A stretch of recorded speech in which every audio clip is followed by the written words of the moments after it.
तर नमस्कार मित्रांनो, हा एक जरांगे पाटलाचा व्हिडिओ आहे. मनोज जरांगे पाटील मंगळवेढ्यामध्ये एका कार्यक्रमामध्ये बोलत होता आणि त्याचा हा व्हिडिओ तुम्ही एकदा पूर्ण पहा आणि नंतर मग आपण याच्यावरती सविस्तर बोलूयात.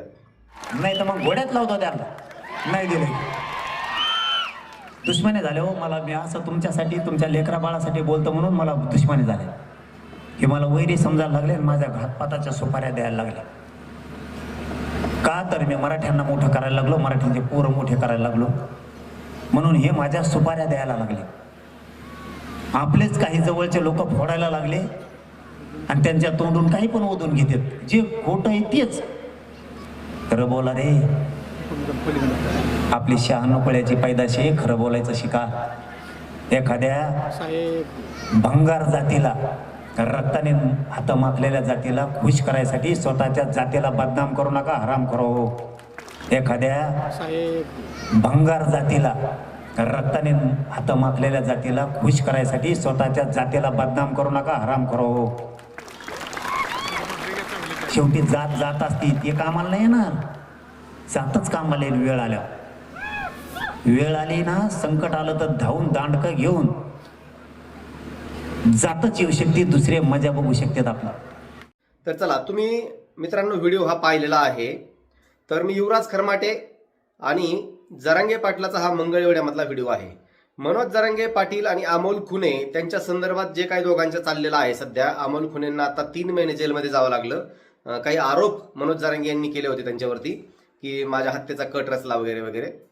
त्याच्या आधी कोपर्डी हत्याकांडामधलं जो आरोपी होता त्याला कोर्टाच्या परिसरामध्ये त्या आरोपीला मारहाण करण्याचं काम या अमोल खुने आणि त्यांच्या साथीदारांनी केलं होतं. त्याचं म्हणणं आहे की ते जरांगेच्या म्हणण्यावरूनच केलं होतं. तर असे काही त्याचे दावे आहेत. कुणाचे? अमोल खुनेंचे.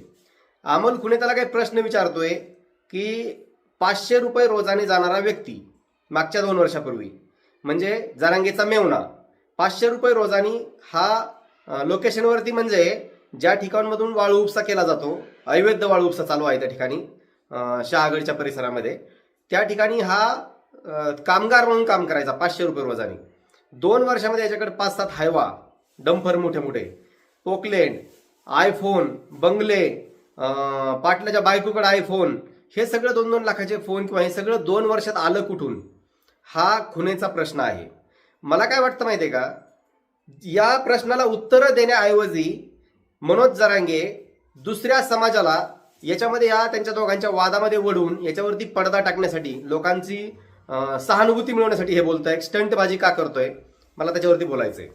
मग आता तुम्ही हे सगळं जे त्याचं बोलणं ऐकलंय आता, याच्यामध्ये स्वतःची जात जात जात, ठीक आहे, जातीवाद महाराष्ट्रामध्ये पेटवला, आता तो थोडासा कमी होत चाललेला आहे. आमच्यासारख्याच्या असंख्य तरुणांच्या डोक्यातला जातीवाद आता थोडासा शांत होतोय. तोपर्यंतच यांनी परत बोलायला चालू केलेलं आहे.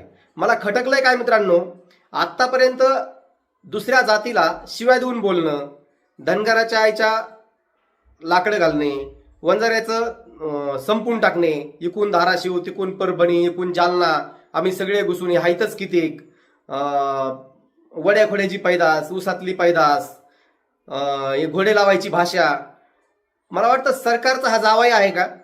कायदा सगळ्यांसाठी समान नाहीये का? असे अनेक प्रश्न आहेत. याच्यावरती कायद्याचा अंकुश का नाहीये, हा दुसऱ्या जातीला सतत बोलत राहतोय. आणि हा जो मंगळवेढ्यामधला व्हिडिओ आहे हा मला खटकलाय मित्रांनो. बऱ्याच दिवसापासून मी कसलंही भाष्य या माणसाच्या संदर्भात करत नव्हतो. आता यांनी काल मंगळवेढ्यामध्ये जी भंगार भाषा वापरली, भंगार जात, रक्ताने माखलेली जात, म्हणजे आमच्या जातीला हा भंगार जात म्हणतो. संत भगवान बाबा, स्वर्गीय लोकनेते गोपीनाथरावजी मुंडे, संत वामन भाऊ, असे महान संत ज्या जातीमध्ये जन्माला आले, त्यांचं कार्य पहा. छत्रपती शिवाजी महाराजांचे आपण मावळे आहोत. छत्रपती शिवाजी महाराजांच्या महाराष्ट्रात, त्यांच्या विचाराच्या महाराष्ट्रात आपण राहतोय. 18 पगड जातीला सोबत घेऊन चालणारं जे त्यांचं स्वराज्य होतं, त्यांचं नाव तुम्ही हमेशा घेताय आणि तुम्ही दुसऱ्या जातीला भंगार जात म्हणणं, रक्ताने माखलेली जात. बरं ठीक आहे, रक्ताने माखलेली जात. संतोष अण्णा देशमुखचे जे मारेकरी आहेत त्यांचं कधी आम्ही समर्थन केलेलं नाहीये, कधी समर्थन करणार नाहीयेत. पण इथं प्रश्न उपस्थित होतो, दुसऱ्या जातीमध्ये आरोपी नाही आहेत का? दुसऱ्या जातीमध्ये काही खून झालेले नाही आहेत का? दुसऱ्या जातीच्या आरोपीच्या लोकांनी काही खून केलेले नाहीयेत? मराठा समाजाच्या कितीतरी आरोपींनी कितीतरी लोक रस्त्यावर मारलेले आहेत. 1000 नावं मी तुम्हाला आता सांगेन त्या आरोपींचे. पुणे जिल्ह्यात तर रोज एक खून होतो. एखाद्या जातीतल्या एखाद्या बुद्धिभ्रष्ट माणसानी किंवा एखाद्या गुंड प्रवृत्तीच्या लोकांनी काही एखादं वाईट कृत्य केलं तर तुम्ही अख्ख्या समाजाला भंगार जात म्हणता. अरे लाज वाटली पाहिजे जरांगे, तुला भंगार जात म्हणायचा अधिकार दिला कोणी आमच्या जातीला? जर इथून पुढं आता शेवटी पहा तुम्ही, कुणी वेळ आली तर जातच येईल, दांडके घेऊन येईल. ही काय भाषा आहे? जात जात जात जातीचा किडा डोक्यातला वळवळ करतो, त्याला थांबला पाहिजे कुठेतरी. जर इथून पुढं वंजारी समाजाबद्दल अपशब्द बोलला तर आता सहन केलं जाणार नाही. आर्याला कार्य जशाच तसं उत्तर आता याला द्यायचं सोशल मीडियाच्या माध्यमातून आणि सगळ्या माध्यमातून. मित्रांनो, वंजारी समाजातील सगळ्या तरुणांना माझं आव्हान आहे, विनंती आहे, हात जोडून विनंती आहे, तुम्ही आता जर याची अशी भाषा आली तर याला सोडायचं नाही. याला जशाच तसं आपण उत्तर दिलं पाहिजे. याला लगेच सगळ्यांनी सोशल मीडियावरती व्यक्त झालं पाहिजे, पोलीस स्टेशनमध्ये त्याच्यावरती गुन्हे दाखल झाले पाहिजे. याला आता सोडायचं नाही इथून पुढं. याच्या डोक्यातला जातीचा किडा जो आहे ना, जो वळवळ करतो, तो थांबला पाहिजे. किती दिवस सहन करणार आहे? शंड झालात काय तुम्ही? लाजा वाटल्या पाहिजे आपल्याला सुद्धा.